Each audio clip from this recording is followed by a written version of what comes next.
with that in mind, what are the exercises that you want to avoid in gluteal tendinopathy rehab? Well, it's any exercise that has a strong glute stretch component to it.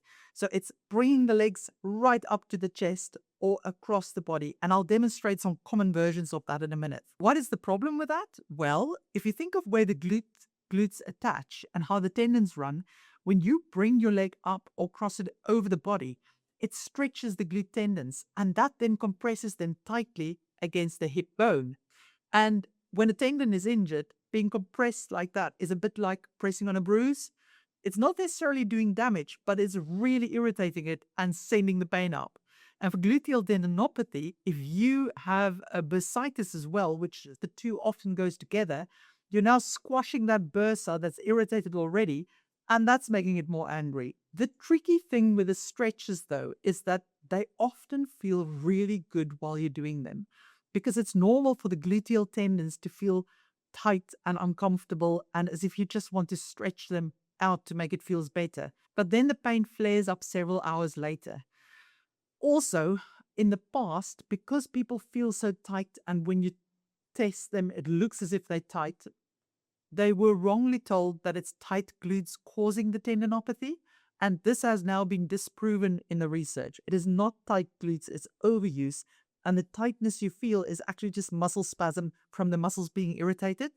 So if you have tight or your glutes feel really tight and uncomfortable, rather than trying to stretch it, a better option is to do ice on the muscle bellies, or you can even use heat on the muscle bellies. I would just avoid the tendon area necessarily. And you can do light massage.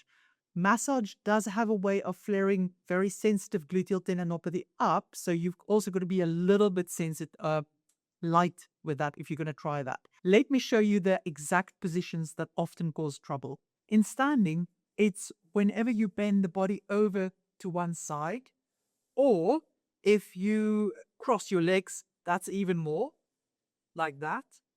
Or if you're going to bring your knee up quite high, that can also cause a stretch there. When you're lying down, it's whenever you bring the leg really strongly up. Or if you cross it over the midline like this, you can feel the stretch there. Typical figure 4 stretch that people do. That will cause it as well. Or if you have one leg straight, other leg bent, and you pull it over enough way. Those are all common stretches. Also this one, where you cross it over and then you pull it like that. That's also a glute stretch.